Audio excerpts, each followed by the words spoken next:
मेरी आवाज आ रही है सबको?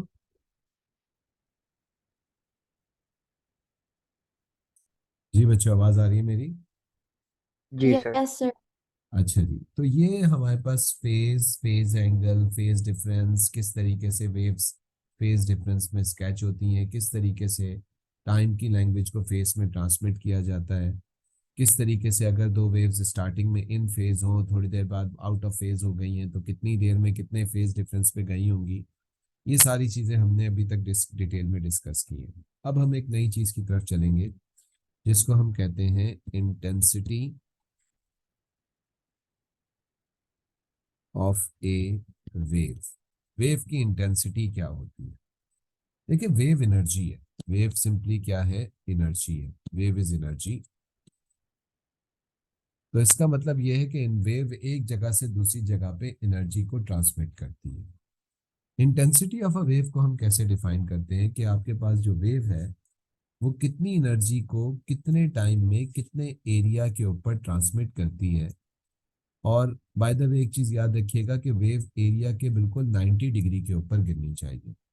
जैसे कि फॉर एग्जांपल बच्चों, ये एक एरिया है। इस एरिया के ऊपर एक वेव गिर रही है, एक वेव इस एरिया से ट्रेवल कर रही है। और ये एरिया से किस एंगल पे वेव ट्रेवल कर रही है? बिल्कुल 90 डिग्री के ऊपर। तो ये बिल्कुल 90 डिग्री के ऊपर वेव गिर रही है। जैसे कि एक ट्यूबलाइट आपने जलाई और सामने उसके ऊपर बिल्कुल एक मिरर रख दिया, स्क्रीन रख दी, तो वो बिल्कुल 90 डिग्री के ऊपर उसके ऊपर लाइट गिर रही होगी, यानी वेव्स गिर रही होगी ट्यूबलाइट की। तो इंटेंसिटी को हम कैसे डिफाइन करते हैं? इंटेंसिटी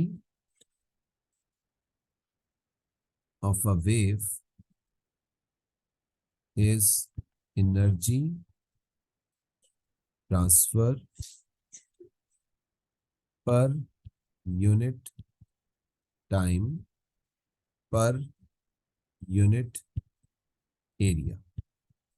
कितनी एनर्जी कितने टाइम में एरिया के ऊपर गिरी है, उसको हम वेव की इंटेंसिटी कहते हैं। जैसे कि आप एक बल्ब जलाते हैं, एक बल्ब जलाया अपने कमरे में, तो कम इंटेंसिटी होगी क्योंकि कम एनर्जी बल्ब की, कम लाइट की एनर्जी आपके कमरे के गिवन एरिया में गिर रही है। फिर उसके बाद आप दूसरा बल्ब जलाते हैं तो एनर्जी जो है वो ज्यादा आपके एरिया के ऊपर गिर रही है, तो इसका मतलब है कि इंटेंसिटी ज्यादा है। जैसे कि एक क्रिकेट मैच हो रहा है, एक ग्राउंड है, उस ग्राउंड का कुछ एरिया है। जब सुबह सुबह का टाइम है, इंटेंसिटी लाइट की अच्छी है क्योंकि बहुत ज़्यादा एनर्जी सन की यूनिट एरिया पे गिर रही है, तो इसका मतलब है कि रोशनी अच्छी है, क्रिकेट का प्ले कंटिन्यू किया जा सकता है। लेकिन जैसे जैसे शाम होती जाएगी, सन डूबता जाता है, एनर्जी सन की कम होती जाती है, falling on the given area.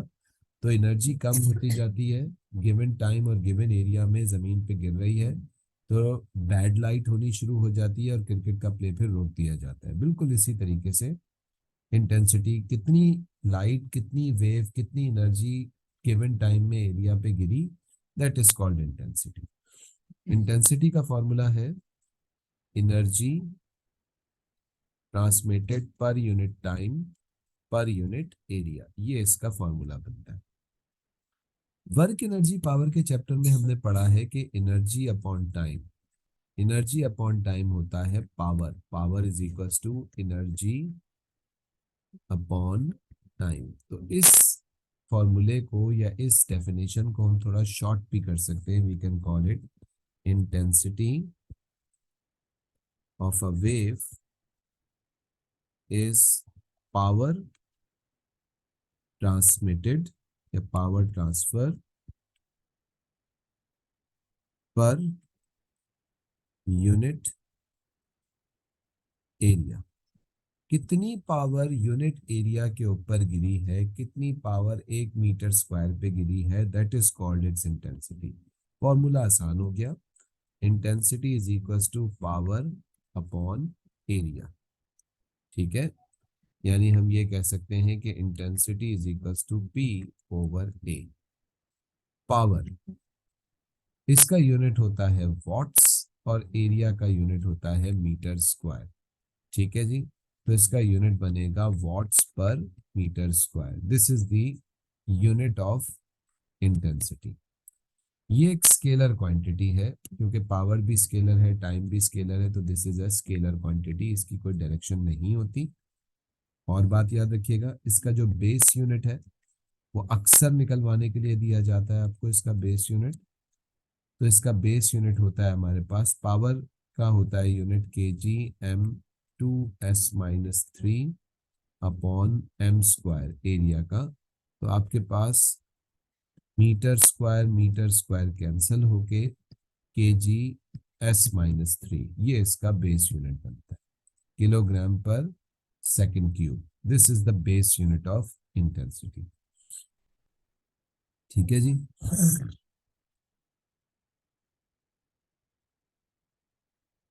ये कॉपी कीजिएगा, कोई क्वेश्चन है इसमें तो पूछ लीजिए, किसी को कोई चीज समझ में नहीं आई तो पूछ लीजिए। वेव एरिया के ऊपर बिल्कुल 90 डिग्री पे गिरनी चाहिए, ये ना हो कि वेव एरिया के साथ में से गुजर रही है और हम इंटेंसिटी कैलकुलेट कर रहे हैं, नहीं ऐसा नहीं होना चाहिए, बिल्कुल वेव 90 डिग्री के ऊपर गिरनी चाहिए। जी बेटा, कोई किसी को कोई क्वेश्चन है तो पूछ लो। Ayesha, Asad, Imad, Fariha, Zarif, Zaid, no sir.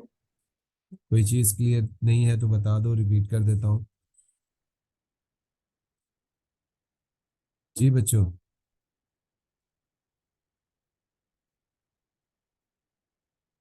इमाद, असद बेटा, कोई क्वेश्चन है?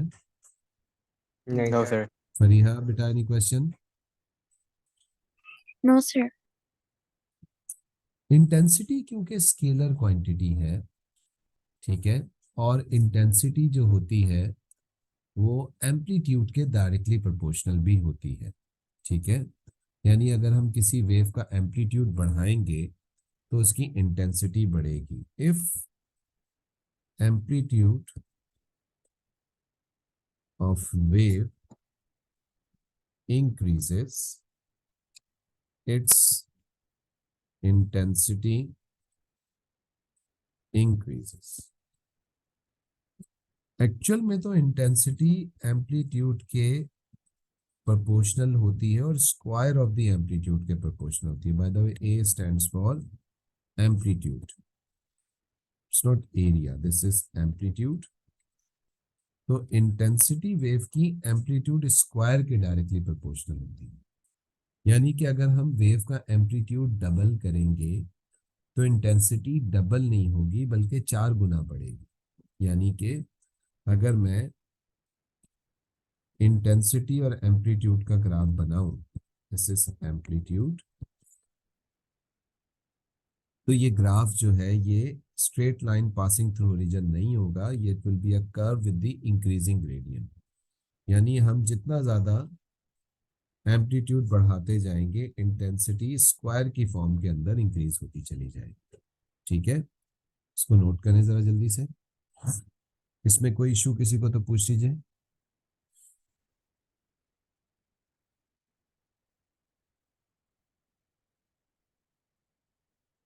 जी बच्चों, एनी क्वेश्चंस इन दैट? कोई सवाल किसी को इसमें?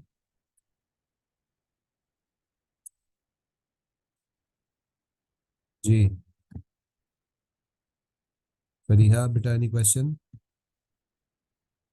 No sir.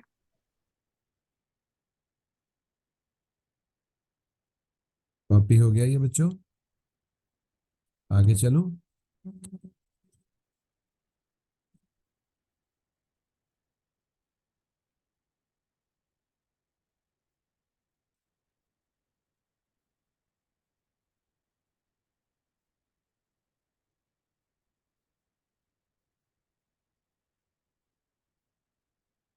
Sir, is that amplitude square? जी जी बेटा, this is amplitude square, amplitude, ठीक है। यानी अगर हम किसी वेव का एम्पलीट्यूड डबल करेंगे जारिफ, तो इंटेंसिटी डबल नहीं होगी बल्कि 4 गुना बढ़ेगी, ठीक है ना। एम्पलीट्यूड बढ़ाने से वेव की इंटेंसिटी भी बढ़ जाती है, सही है। जी सर।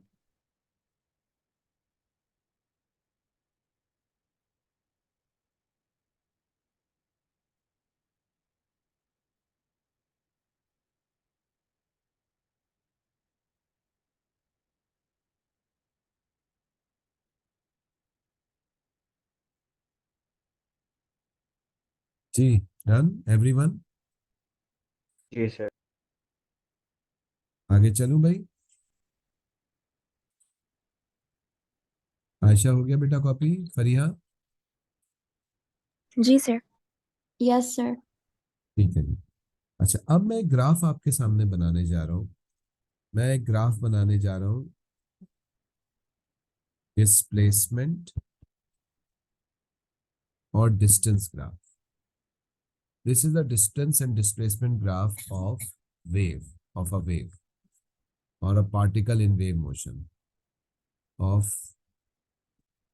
अब मैं इसको थोड़ा सा एक्सप्लेन कर दूं, ये है क्या? डिस्प्लेसमेंट ऑफ पार्टिकल है ये, and distance travel by wave. ठीक है जी।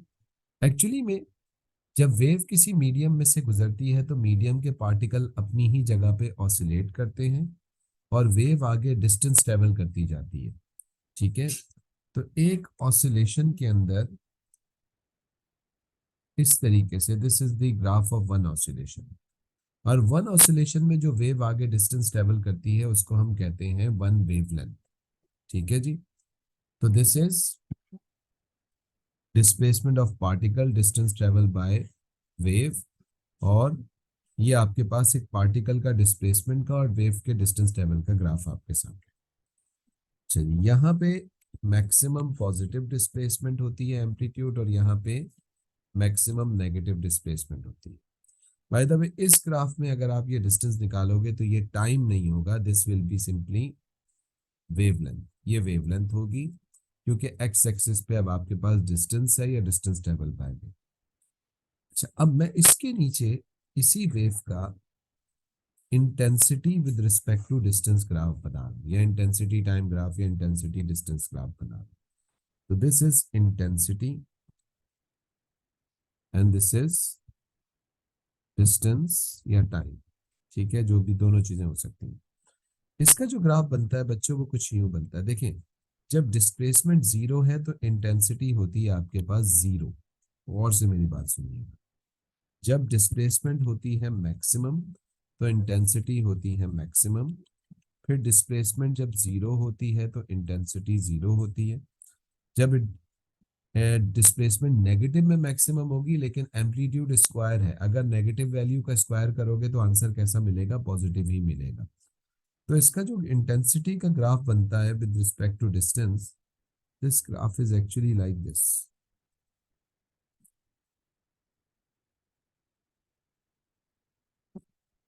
बनाने का मकसद इस ग्राफ को ये है कि आप नोटिस करें कि यहाँ आपको डिस्प्लेसमेंट डिस्टेंस ग्राफ में एक वेव नजर आ रही है, जबकि इंटेंसिटी और डिस्टेंस ग्राफ में आपको एक की बजाय दो वेव्स नजर आ रही हैं।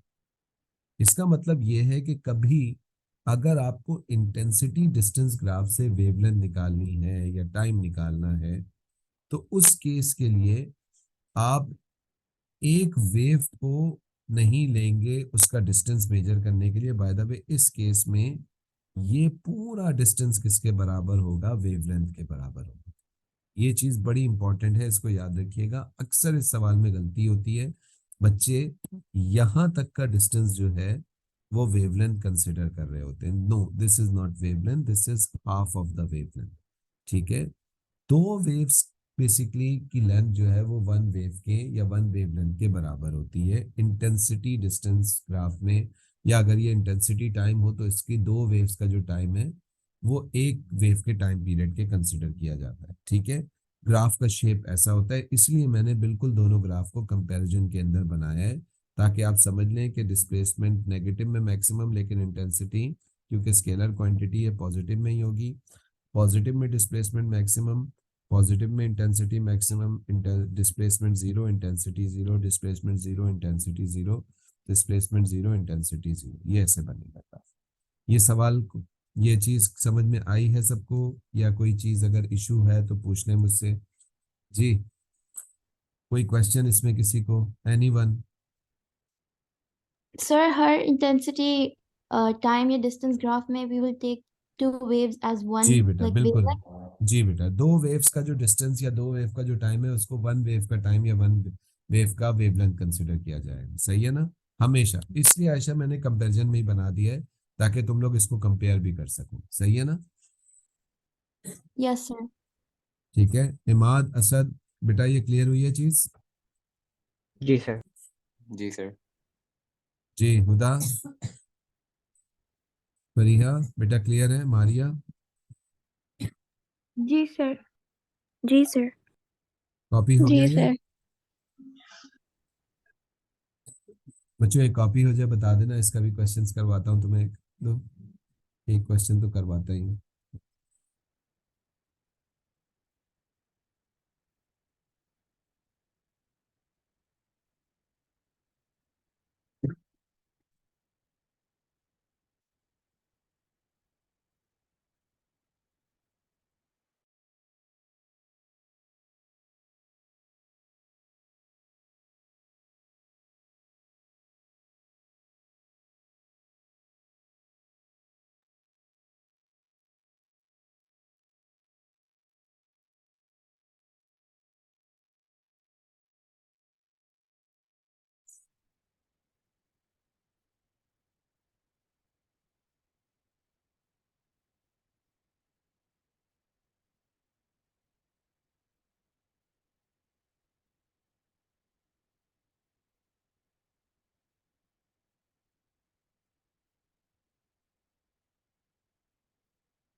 हो गया सर।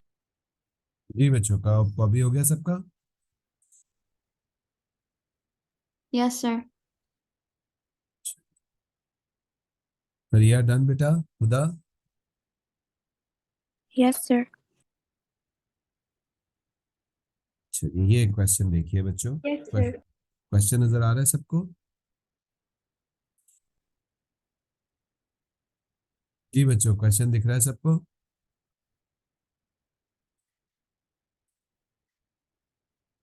क्वेश्चन नजर आ रहा है बच्चों? स्क्रीन शेयर हो जी रही है? जी सर।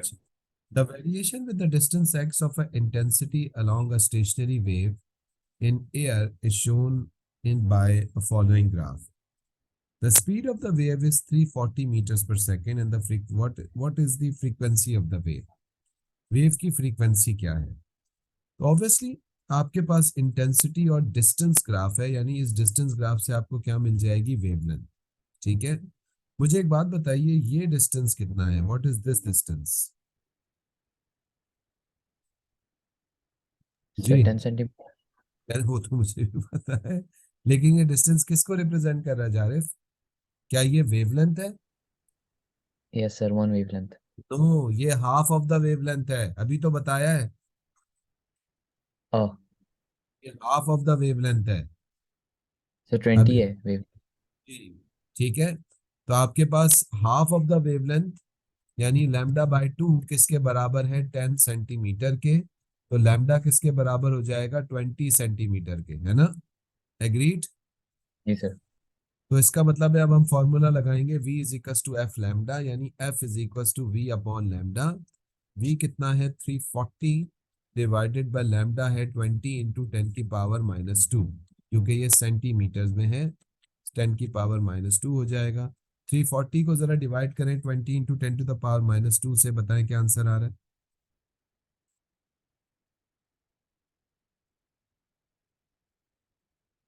जी बच्चों क्या आंसर आ रहा है? Sir 1700। 1700, which means right answer is a. समझ आया ये? जी सर। ठीक है जी बच्चों, कोई सवाल इसके अंदर किसी को? Imad, no sir. Asad, Ayesha clear है बेटा? फरीहा? Yes, sir. जी सर। तो इस तरह के सवालों में गड़बड़ अक्सर लोग करते हैं कि वो समझ रहे होते हैं कि ये वेवलेंथ है। No, this is not a wavelength, this is half of the wavelength. ये आधी वेवलेंथ है। इसको आपने लैम्डा बाय 2 करके फिर इक्वेट करके फिर आपने लैम्डा की वैल्यू निकालनी है और फिर आपके पास जो भी रिक्वायर्ड आपकी वैल्यूज है उसको सॉल्व आउट करना है। ठीक है जी? अच्छा जी, आगे चलूं भाई? जी हाँ भाई, बैटरी बची है आप लोगों की, आगे चलूं? Yes sir. Yes sir. तो this is actually displacement and distance graph और इंटेंसिटी और distance graph.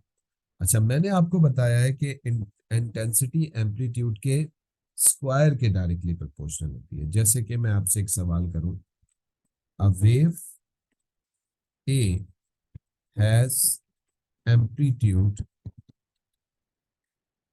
A and intensity I. Second wave B has amplitude 2A. What is the intensity in terms of I? तो एक wave ए का amplitude ए है, intensity I है। एक और wave है बी जिसका एम्पलीट्यूड 2A है। ये बताइए कि उसकी इंटेंसिटी आई की टर्म्स में कितनी होगी। जी बच्चों, उसकी इंटेंसिटी आई की टर्म्स में कितनी होगी? What will be the intensity of second wave? जी माद, क्या इंटेंसिटी होगी बेटा दूसरी वाली वेव की? जी आयशा, क्या इंटेंसिटी होगी सेकंड वेव की?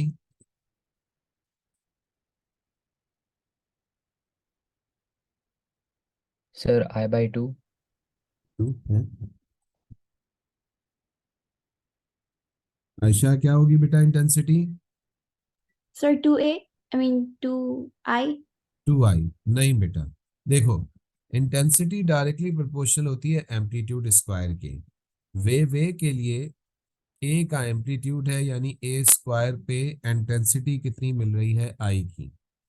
दूसरी वाली वेव के लिए, वेव बी के लिए एम्पलीट्यूड कितना है? 2A का होल स्क्वायर। तो उसकी इंटेंसिटी क्या होगी? एक्स, जो हमें इन टर्म्स ऑफ आई निकालनी है। इसको क्रॉस मल्टीप्लाई कर लें। सबसे पहले तो ये हो गया ए स्क्वायर आई और ये हो गया 4A square x. Cross multiply कीजिए इसको, तो ये हो जाएगा आपके पास 4A square I is equal to X into A square. A square cancel हो गया, एक्स किसके बराबर हो गया? 4I के। यानी आपके पास एम्पलीट्यूड डबल होने की वजह से, अभी तो बताया है, डबल एम्पलीट्यूड की वजह से इंटेंसिटी कितनी हो जाएगी? 4 टाइम्स हो जाएगी। तो अगर आपके पास वेव बी का एम्पलीट्यूड डबल है तो उसकी इंटेंसिटी हाफ थोड़ी होगी जारिफ, उसकी इंटेंसिटी तो 4 गुना बढ़ेगी। जी जारिफ, समझ में आई ये चीज? जी सर। आयशा, फरीहा, खुदा,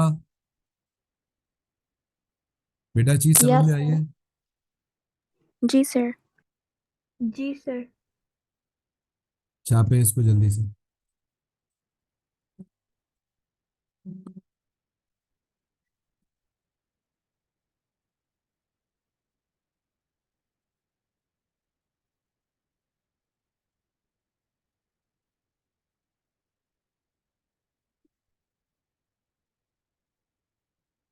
जी हो गया कॉपी?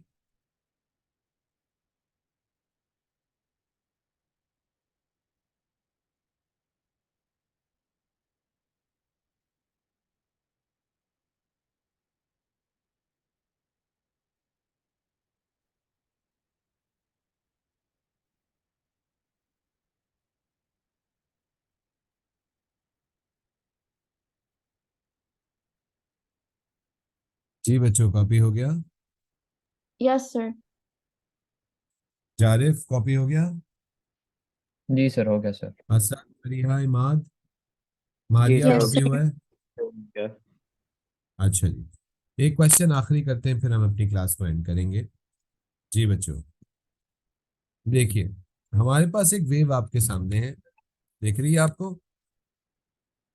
जी सर, अच्छा जी, इस वेव का एम्पलीट्यूड कितना है बच्चों? एम्पलीट्यूड गिवन तो नहीं है, लेकिन मैं बॉक्सेस काउंट कर सकता हूँ, 1 2 3 4 5। तो इसका एम्पलीट्यूड एक्चुअली में 5 स्मॉल बॉक्सेस है, सही है ना? अच्छा, अब देखिए सवाल में क्या कहता है। तो 5 का इसका एम्पलीट्यूड है। A second wave have same frequency, दूसरी वाली वेव की सेम फ्रीक्वेंसी सेम स्पीड है, in figure 2.1 but double the intensity. तो दूसरी वाली वेव की इंटेंसिटी इस वाली वेव के डबल होगी। डबल का मतलब है कि उसका एम्पलीट्यूड कितना होगा जी? इसका एम्पलीट्यूड अगर 5 स्मॉल बॉक्सेस है तो उसका एम्पलीट्यूड कितना होगा? 10। 10 बॉक्सेस होगा जी जारिफ। आयशा सही कह रहा है ये? सर स्क्वायर होगा राइट? तो हाँ तो बोलो, सही बोल रहा है गलत बोल रहा है? 20 होगा फिर। आई थिंक गलत है। गलत। अच्छा ठीक है। और उसका फेज डिफरेंस पहली वाली वेव से 180 डिग्री है। इसका ग्राफ स्केच करना है। देखो बेटा मैं इसको भी क्लियर करता हूँ। जारिफ भाई इसका एम्पलीट्यूड कितना है? Sir 5 box. 5 बॉक्सेस है, 5 यानी सिंपल वर्ड्स में, है ना? और जी इसकी सर। इंटेंसिटी कितनी है बेटा? आई की इंटेंसिटी है ना? यानी आई की इंटेंसिटी है जब इसका एम्पलीट्यूड कितना है? 5 स्क्वायर। सही है ना? एग्री जी करते सर। हो? दूसरी वाली यस सर। वेव का एम्पलीट्यूड कितना है? 2i। तो इसका एम्पलीट्यूड कितना होगा? ए स्क्वायर, जो हमें नहीं पता, है ना? जी सही सर। है। क्रॉस मल्टीप्लाई करते हैं। 5 का स्क्वायर 25 और ये 2i उधर जाके मल्टीप्लाई हो जाएगा। यानी ये हो जाएगा 25 multiply by 2i is equal to A square I. ठीक है जी।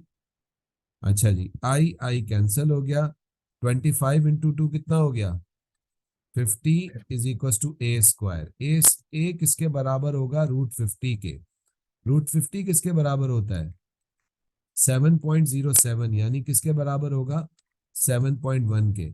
इसका एम्पलीट्यूड 10 थोड़ी है, इसका एम्पलीट्यूड कितना है? 7.1।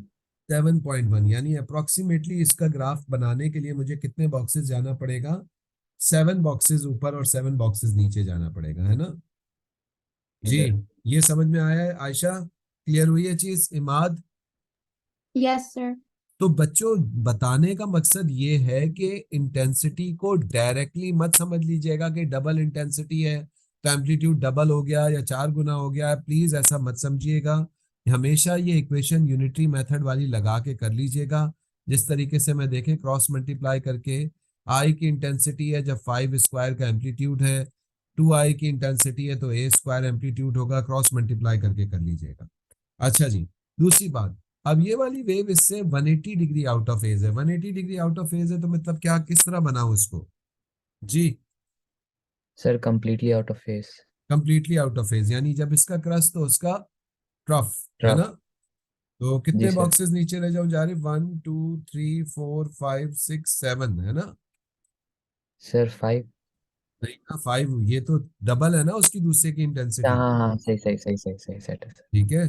तो अब इसको कितना ले जाऊं? 1 2 3 4 5 6 7। इसी तरीके से इसको भी यहाँ से 1 2 3 4 5 6 7। तो ये ग्राफ आपके पास कुछ यूं बनेगा बच्चों, ये this will be something like this. थोड़ा सा इसका एम्पलीट्यूड इस वाली वेव के मुकाबले में बड़ा है। ठीक है जी। तो इस तरीके से आपको इसका ग्राफ बनाना है जी। इज दैट क्लियर या नहीं यस क्लियर सर। हुआ? इंटेंसिटी से yes yes sir. Sir. Amplitude निकालना या एम्पलीट्यूड से इंटेंसिटी निकालना समझ में आया? हमेशा ये वाला आप फॉर्मूला इस्तेमाल करेंगे, यूनिटरी मेथड वाला। इमाद सुन रहे हो बेटा? जी सर। असद, इमाद, बेटा फरीहा, इस तरीके जी से सर। एम्पलीट्यूड से और इंटेंसिटी को आपको निकालना है। हमेशा यूनिटरी मेथड लगा के इंटेंसिटी से एम्पलीट्यूड या एम्पलीट्यूड से इंटेंसिटी को कैलकुलेट करना है। और ये आपके पास इस तरीके से क्वेश्चन सॉल्व होंगे। थोड़े से ट्रिकी सवाल होते हैं, ध्यान से करने हैं आप लोगों ने। इसकी मैं वर्कशीट अभी भेज रहा हूँ आप लोगों को एक ग्रुप के ऊपर। इसके क्वेश्चंस इसके करने स्टार्ट करें। वेव्स के सवाल आसान होते हैं, इतने मुश्किल नहीं होते हैं, लेकिन थोड़ी सी प्रैक्टिस आप लोग करेंगे तो क्वेश्चंस आपको आसान लगने लगेंगे। ठीक है जी। आज की क्लास में यहाँ रोक रहा हूँ। किसी को कोई सवाल पूछना है तो पूछ लो। कोई क्वेश्चन किसी के दिमाग में कोई चीज़ अगर क्लियर नहीं हुई है तो वो मुझसे पूछ सकता है जी। Any questions? इमाद, असद, फरीहा, आयशा, हुदा, जारिफ, बेटा कोई सवाल है?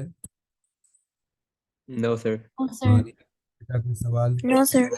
सर। नहीं सर।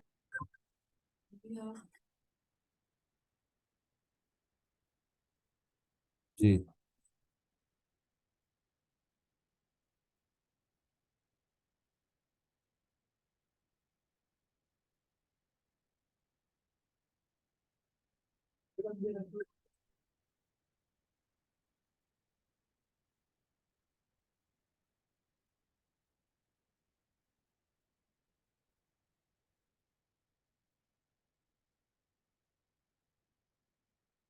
जी बच्चों, चले जी, let's stop it over here. के भाई, टेक केयर एवरीवन, अल्लाह हाफिज। I love it, sir.